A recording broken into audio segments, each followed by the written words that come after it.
Good morning, students. I, Dhaval Sangani, welcome you all in Saraswati Group of Education. ફરીવાર Saraswati group of education ની ચેનલમાં આપ સૌનું હાર્દિક સ્વાગત છે. વિદ્યાર્થી મિત્રો, આપણે ગ્રામરનો ટોપિક ચાલી રહ્યો છે. એ ગ્રામરના ટોપિકમાં આર્ટિકલ એ એન અને ધ વિશે આપણે અભ્યાસ કરી રહ્યા છીએ. લાસ્ટ ટુ સેશન એટલે કે આ સેશન નંબર 3 પાર્ટ 3 છે. આ લાસ્ટ ટુ સેશનમાં આપણે શું શીખી ગયા એની થોડીક ઝલક મેળવી લઈએ. આર્ટિકલના કેટલા પ્રકારો છે? તો કે આર્ટિકલના બે પ્રકારો છે. ક્યા ક્યા? તો કે ડેફિનેટ આર્ટિકલ અને ઇનડેફિનેટ આર્ટિકલ. ઇનડેફિનેટ આર્ટિકલ એટલે કે અનિશ્ચિત આર્ટિકલ અને ડેફિનેટ આર્ટિકલ એટલે નિશ્ચિત આર્ટિકલ. હવે ઇનડેફિનેટ આર્ટિકલમાં કોનો સમાવેશ થાય છે? તો કે એ અને એન નો. એનો ઉપયોગ શું? તો કે કોઈ પણ સામાન્ય જાતિવાચક નામ જે કોન્સોનેન્ટ થી શરૂ થતું હોય અને એક વચનમાં હોય તો એની આગળ આર્ટિકલ એ મૂકવામાં આવે છે. એન નો ઉપયોગ શું? તો કે આર્ટિકલ એન છે એ વોલ એટલે કે સ્વર સાથે મૂકવામાં આવે છે. ઇંગ્લિશમાં 5 એટલે કે 5 સ્વરો છે.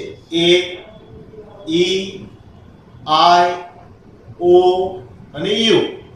પરંતુ સ્પેલિંગ નું ધ્યાન નથી રાખવાનું, સ્પેલિંગ ઉપર નથી જવાનું, પણ સ્પેલિંગ ના પ્રોનાઉન્સિએશન એટલે કે ઉચ્ચારણ ઉપર જવાનું છે. મેં તમને ગયા લેક્ચરમાં એક એક્ઝામ્પલ આપ્યું હતું ઇન્ક પોટ. તો સ્પેલિંગ છે આઈ થી શરૂ થાય છે. બોલીએ છીએ આપણે ઇન્ક પોટ તો પ્રોનાઉન્સિએશન ઈ થયું તો એની આગળ આર્ટિકલ એન આવે. જેમ ગુજરાતીમાં 11 સ્વરો છે અ, આ, ઈ, ઉ, એ, ઔ, અમ ને આ. આ સ્વરોને ધ્યાનમાં રાખી અને અંગ્રેજીમાં આર્ટિકલ એન નો ઉપયોગ થાય છે. ત્યારબાદ આપણે જોયું હતું આર્ટિકલ ધ. આર્ટિકલ ધ શું છે? તો કે ડેફિનેટ આર્ટિકલ છે એટલે કે નિશ્ચિત આર્ટિકલ છે. એનો ઉપયોગ ક્યારે થાય છે? એને આપણે જોયું હતું કે 9 ઉપયોગો આપણે જોઈ ચૂક્યા છે. 9 ઉપયોગોમાં ક્યાં ક્યાં હતા? તો કે પહેલો ઉપયોગ હતો કે કોઈ પણ એક નામ છે ઈ બીજી વાર આવે, એ જ નામનો ઉલ્લેખ બીજી વાર થાય ત્યારે આર્ટિકલ ધ વપરાય છે. મેં તમને ઘણા બધા એક્ઝામ્પલ આપ્યા હતા. પહેલું એક્ઝામ્પલ એવું હતું ધીસ ઇઝ અ માર્કર તો એની આગળ અ આવ્યો, ધીસ ઇઝ અ માર્કર. પછી the marker is black, the marker is black કારણ કે આ માર્કર છે ને આ માર્કર કાળી છે. ધીસ ઇઝ એન એન્ટ, આ કીડી છે. એન્ટ એ સ્વર છે એટલે આર્ટિકલ એન આવ્યો. This is an ant, the ant is black, આ કીડી કાળી છે. તો પહેલું શું નિયમ હતો? તો કે કોઈ પણ નામનો બીજી વાર ઉલ્લેખ થાય ત્યારે આર્ટિકલ ધ મૂકવામાં આવે છે. ત્યારબાદ સેકન્ડ નિયમ હતો ક્રમવાચક સંખ્યા. The first, the second, the third, the fourth આવી ક્રમવાચક સંખ્યા, ધ લાસ્ટ, ધ મિડલ. તો આવી ક્રમવાચક સંખ્યામાં આર્ટિકલ ધ મુકાય છે. ત્રીજો નિયમ આપણે જોયો કે નદીઓના નામની આગળ આર્ટિકલ ધ મૂકવામાં આવે છે. ધ નાઇલ, ધ આજી, રાજકોટની આજી નદી, the Aji, the Tapi, the Narmada, okay, the Saraswati, આવી ધ ગંગોત્રી, ધ કાવેરી, આવી બધી નદીઓના નામની આગળ પણ આર્ટિકલ ધ મૂકવામાં આવે છે. ત્યારબાદ આપણે જોયું હતું કે પર્વતોની હારમાળાઓ હોય, ધ હિમાલયસ, ધ અરવલ્લી, એવા પર્વતોની હારમાળા પાસે પણ આર્ટિકલ ધ લાગે છે. પરંતુ એમાં એક અપવાદ પણ હતો કે કોઈ છૂટો છવાયો પર્વત હોય, લાઈનમાં ન હોય, પર્વતોની શૃંખલા ન હોય, એક્ઝામ્પલ છે ગિરનાર, ચોટીલા, તો એની આગળ આર્ટિકલ ધ મૂકવામાં આવતો નથી. ત્યારબાદ ખંડોના નામની આગળ આર્ટિકલ ધ મૂકવામાં આવે છે. The Asia, okay, the Australia, the America. ત્યારબાદ મહાસાગરો, ઉપસાગરો, સમુદ્રો, ખાડી, the bay of Bengal, the Pacific ocean, the Hind મહાસાગર. તો આવા સાગરોના નામની આગળ પણ આર્ટિકલ ધ વપરાય છે. ત્યારબાદ એક નેક્સ્ટ નિયમ હતો સમાચાર પત્રો. એટલે કે વર્તમાન પત્રો ન્યૂઝપેપર જે આવે છે એની આગળ પણ આર્ટિકલ ધ લાગે છે. ધ ગુજરાત સમાચાર, the times of India, the Indian express. ત્યારબાદ આપણે જોયું તો કે કુદરતી ચીજો છે, સૂર્ય, ચંદ્ર, તારા, પૃથ્વી, ગ્રહો, એની આગળ પણ આર્ટિકલ ધ વપરાય છે. The star, the moon, the sun, the planet. તો આવા આર્ટિકલના ધ ના આપણે ઉપયોગો આપણે કે લાસ્ટ લેક્ચરમાં જોઈ ચૂક્યા છે. હજી થોડા આના ઉપયોગો યુઝેસ છે જે આપણે આ લેક્ચરમાં જોવા જઈ રહ્યા છીએ. તો નિયમ નંબર 10, રૂલ નંબર 10, પ્રખ્યાત ઇમારતો અને વિશ્વની અજાયબીનો નામની આગળ આર્ટિકલ ધ મુકાય છે. પ્રખ્યાત ઇમારતો અને વિશ્વની અજાયબીનો નામની આગળ આર્ટિકલ ધ મુકાય છે. એક્ઝામ્પલ જોઈએ, the Taj Mahal, the China wall. એટલે કે પ્રખ્યાત ઇમારતો. તો પ્રખ્યાત ઇમારતોમાં કોણ આવે? તાજમહેલ આવે, બરોબર. વિશ્વની અજાયબી તો એ પણ ધ ચાઇના વોલ એટલે કે ચીનની દીવાલ, બરોબર, ખૂબ જ લાંબી છે. તો એ ચીનની દીવાલ છે, વિશ્વની અજાયબી છે. ધ બુર્જ ખલીફા દુબઈની સૌથી મોટી ઇમારત છે. The red fort દિલ્હીનો Lal Qila છે. તો આવી પ્રખ્યાત ઇમારતો છે ઈ ની આગળ પણ આર્ટિકલ ધ આવે અને વિશ્વની અજાયબીઓ છે એની આગળ પણ આર્ટિકલ ધ આવે. એક્ઝામ્પલ તરીકે આપણે જોયું the Taj Mahal, the China wall. Next rule જોઈએ, આખી જાતિ માટે એક નામ પ્રતિનિધિ તરીકે હોય, એટલે કે નામ એકવચનમાં હોય પરંતુ તે એના જેવી આખી જાતિ માટે વપરાતું હોય તો તેવા નામ આગળ આર્ટિકલ ધ મુકાય છે. ફરીવાર જોજો વિદ્યાર્થી મિત્રો, થોડું ગૂંચવણ ભર્યું છે કે આખી જાતિ માટે એક નામ પ્રતિનિધિ તરીકે હોય એટલે કે નામ એકવચનમાં હોય. કારણ કે પ્રતિનિધિ હોય એક જ હોય ને, તો એ સિંગ્યુલર ફોર્મમાં જોવાનું છે. એકવચનમાં હોય પરંતુ તેના જેવી આખી જાતિ માટે વપરાતું હોય તો તેવા નામની આગળ આર્ટિકલ ધ વપરાય છે. કેવી રીતે? The cow is a holy animal. ગાય છે એ પવિત્ર પ્રાણી છે. તો ગાય છે એ આખી જાતિને લાગુ પડે છે, બરોબર. કે આ ગાય છે કામધેનુ ગાય છે એ જ પવિત્ર ગાય છે એવું નથી, પણ ગાય છે બધી જે કાઉ છે એ હોલી એનિમલ એટલે કે પવિત્ર ગણાય છે. શું કામે? કારણ કે આપણે કહીએ છીએ કે ગાયમાં 33 કરોડ દેવતાઓનો વાસ રહેલો છે. ગાય પૂજનીય છે એટલે the cow is a Holi animal.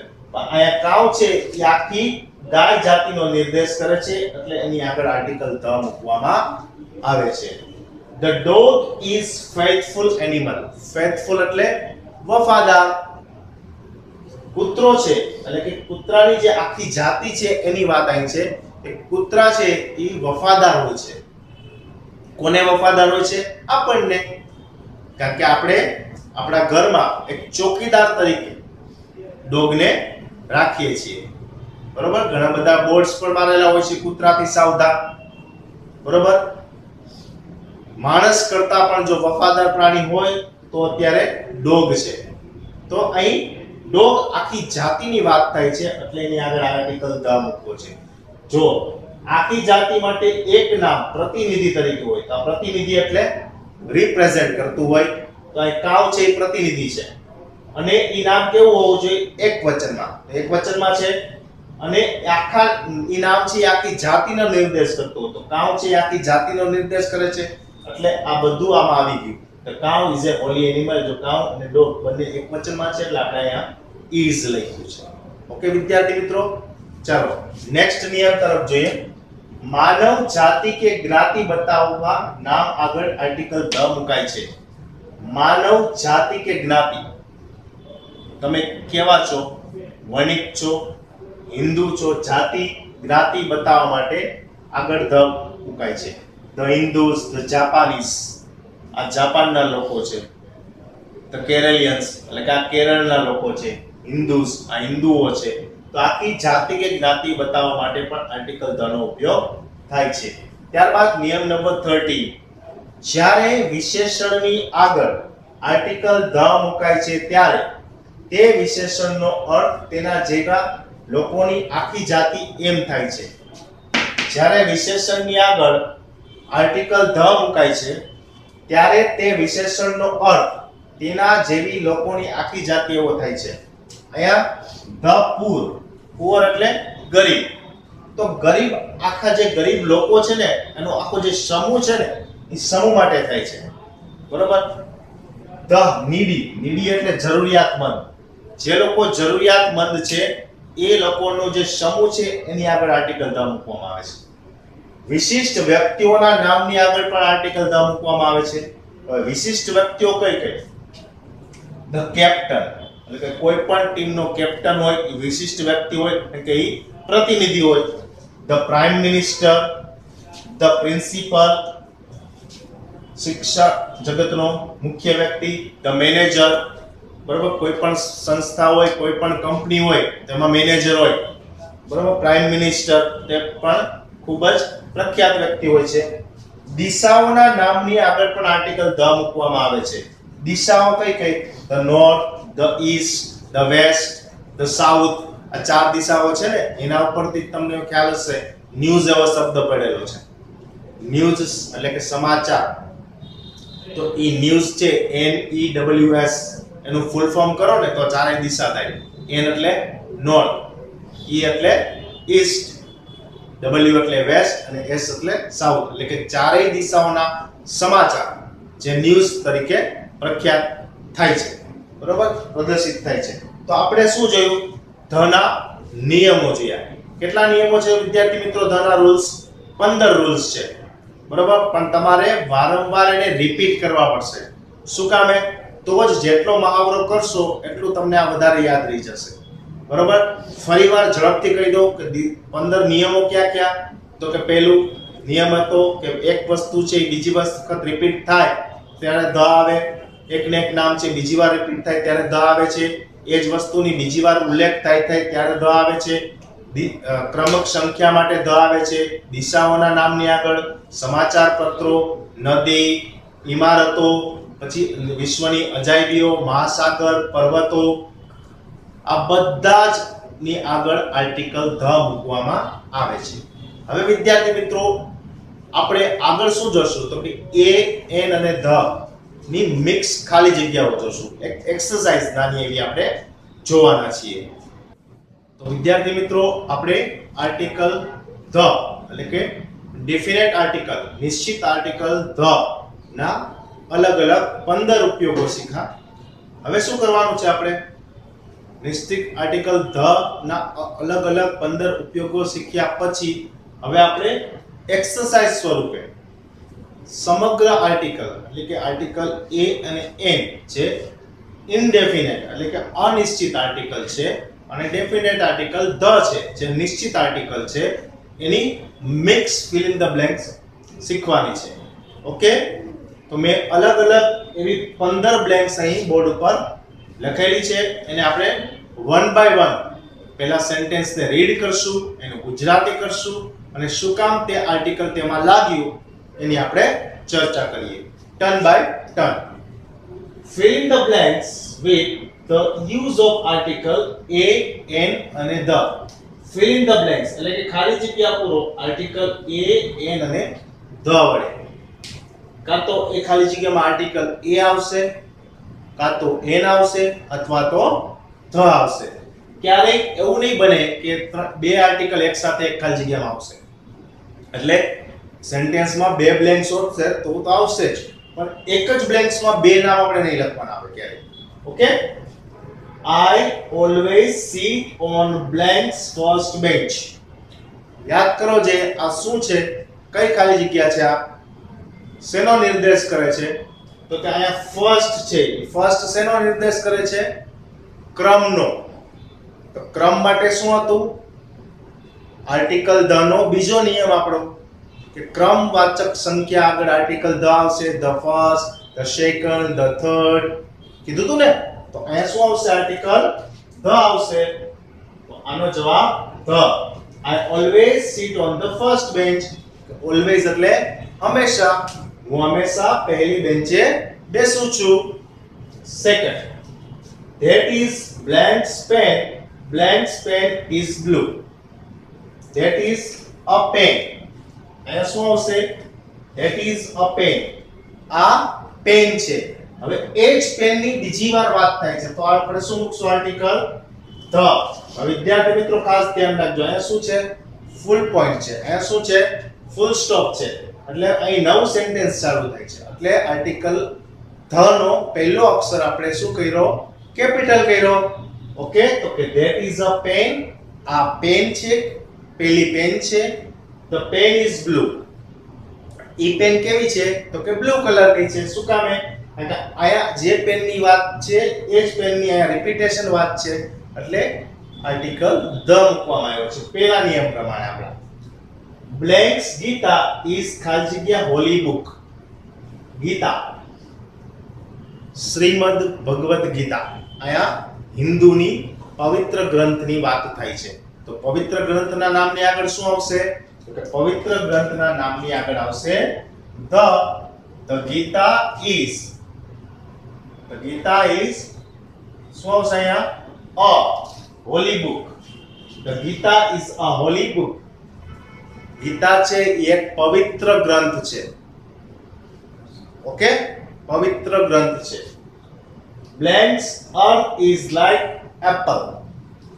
તો પૃથ્વી છે એ કોના જેવી લાગે છે? તો કે the earth is like an apple. શું કામે? earth આપણે જોયું હતું કે સૂર્ય, ચંદ્ર, તારા, પછી ગ્રહો આ વગેરેની આગળ આર્ટિકલ the આવશે. અને આ એપલ છે તો એ શું ગુજરાતીનો સ્વર આવે છે? એ. તો એની આગળ આર્ટિકલ n મૂકવામાં આવશે. એટલે કે the earth is like an apple. પૃથ્વી કોના જેવી લાગે છે? સફરજન જેવી. લાઈક એટલે એના જેવું લાગવું. લાઈક નો મતલબ એવું થાય કે પસંદ પામ, પણ અહીંયા લાઈક નો મતલબ એવો થાય છે કે એના જેવું લાગવું. ઇંગ્લિશ ઇઝ ખાલી જગ્યા ઈઝી લેંગ્વેજ. તો ઈ અહીંયા ઈ છે તો આપણે શું વાંચ્યું હતું આર્ટિકલમાં? એન આર્ટિકલના નિયમમાં તો કે અ, આ, ઈ, ઈ, ઉ, ઉ, એ, ઐ, ઓ, ને આ હશે તો આર્ટિકલ એન આવશે. તો ઈ માં શું આવે? Ink pot. યાદ આવે છે? Ink pot. એમાં આર્ટિકલ એન લખ્યું હતું ને આપણે, તો અહીંયા પણ આર્ટિકલ એન જ આવશે. English an easy language. અંગ્રેજી છે એ કેવી ભાષા છે? સરળ ભાષા છે. અંગ્રેજીનો આપણને ડર લાગે છે પણ અંગ્રેજી છે એ કેવી ભાષા છે? સરળ ભાષા છે. કારણ કે એમાં રસ્વઈ દીર્ઘાઈ નથી, કાનો માતર નથી ક્યાંય. બરોબર? શું છે? કઈ અનુસ્વાર નથી, અનુબિંદી નથી. આમાં ખાલી એક જ ધ્યાન રાખવાનું હોય છે સ્પેલિંગનું. સ્પેલિંગ આવડ્યા એટલે તમે રાજા.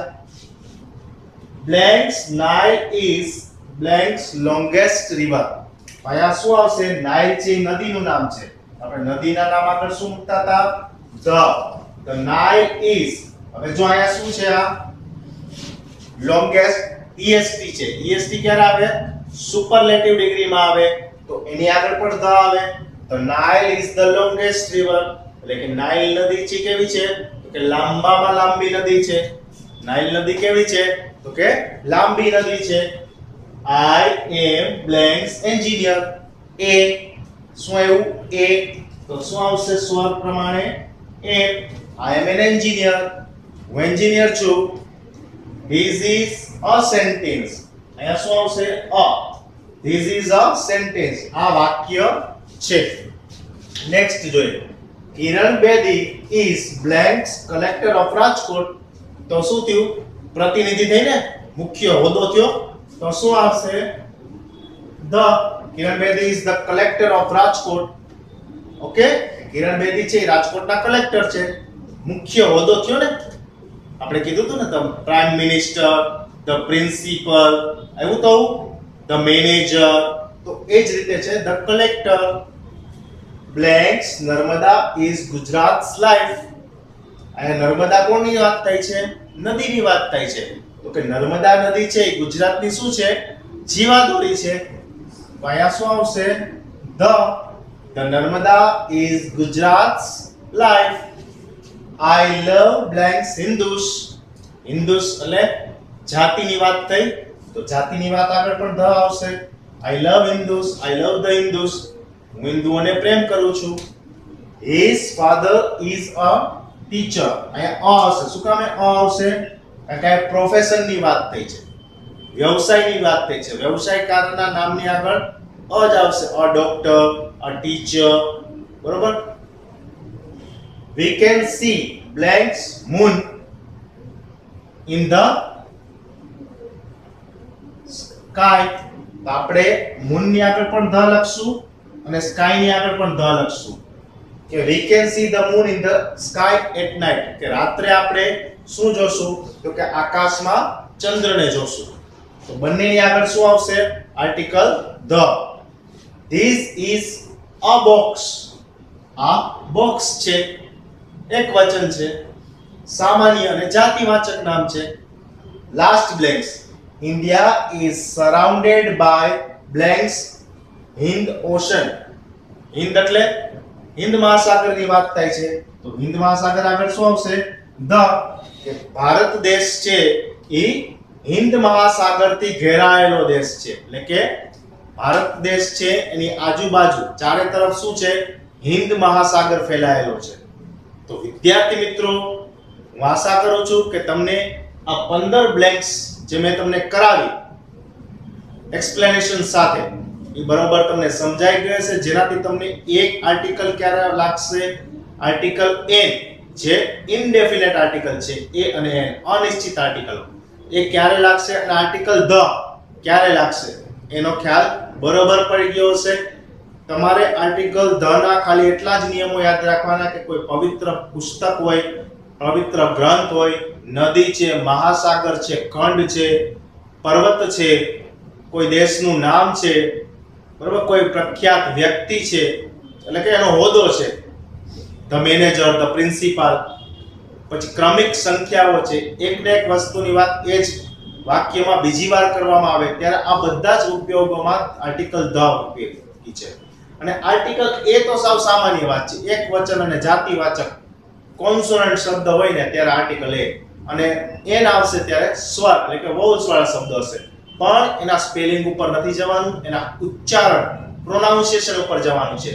ક્યાં કેવા પ્રોનાઉન્સિએશન એના માટે જે હોય છે કે ગુજરાતીના જે સ્વરો છે ને અ, આ, ઈ, ઉ, એ, ઐ, ઓ, ઔ, અમ ને અહ, આ સ્વરના ઉચ્ચારણ ઉપર જઈ અને આર્ટિકલ એન મૂકવામાં આવે છે.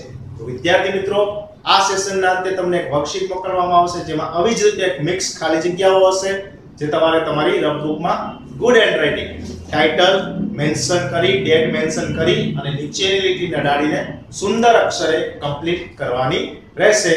તો હું આ સાથે રજા લઉં છું. Thank you.